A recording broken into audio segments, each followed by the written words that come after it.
দর্শক, গোপালগঞ্জের ঘটনাকে কেন্দ্র করে নিষিদ্ধ সংগঠন ছাত্রলীগ সহ 4 সংগঠনের যে হরতাল সেটি কিন্তু সকাল 6টা থেকে শুরু হয়েছে, এখন পর্যন্ত চলমান আছে। অর্থাৎ আজকে সকাল 6টা থেকে সন্ধ্যা 6টা পর্যন্ত এই হরতাল চলবে। এই হরতালে শুধুমাত্র যারা নিষিদ্ধ সংগঠন ছাত্রলীগের পক্ষ থেকে বা যারা হরতালে ডাক দিয়েছে তাদের কোনো কেউ মাঠে না থাকলে জনগণের মধ্যে কিন্তু এক প্রকারের ভীতিকর পরিবেশ অর্থাৎ আতঙ্ক।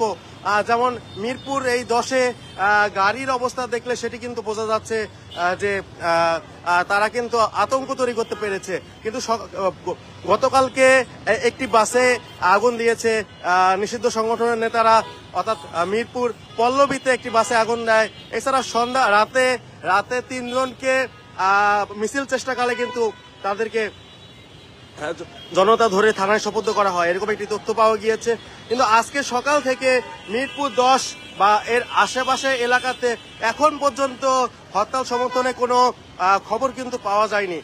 তবে ধারণা করা হচ্ছে তারা কিন্তু শুধুমাত্র সোশ্যাল মিডিয়াতে যে হরতালের কথা সেটি কিন্তু ঘোষণা করছে এবং সোশ্যাল মিডিয়া কেন্দ্রিক তারা তাদের প্রচারণা চালাচ্ছে। যেমনটি কিন্তু দেখা যাচ্ছে যে অনেক মানুষ আতঙ্কে কিন্তু ঘর থেকে বের হয়নি।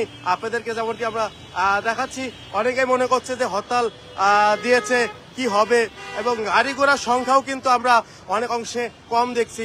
কারণ মিরপুর 10-এ এই জায়গাতে সকাল 10টায় অনেক পরিমাণ গাড়ি থাকে, কিন্তু আমরা এখন কিন্তু সেই গাড়ির সংখ্যাটি অনেক অংশ কমে গিয়েছে।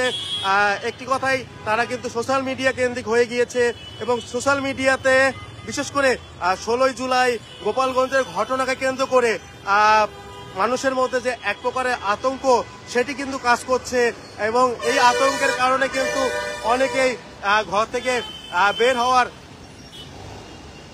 বের হতে পারছে না। অনেকে মনে করছে যে হরতালে বের হলে কখন কোথা থেকে ককটেল মারে, সেটি কিন্তু অনেকেই মনে করছে। এই কারণে কিন্তু অনেকে ঘর থেকে বের হচ্ছে না। আপনাদেরকে আমরা যেমনটি মিরপুর 10-এর অবস্থান দেখাচ্ছিলাম, পুরো ঢাকাতে একই অবস্থা। তারা শুধুমাত্র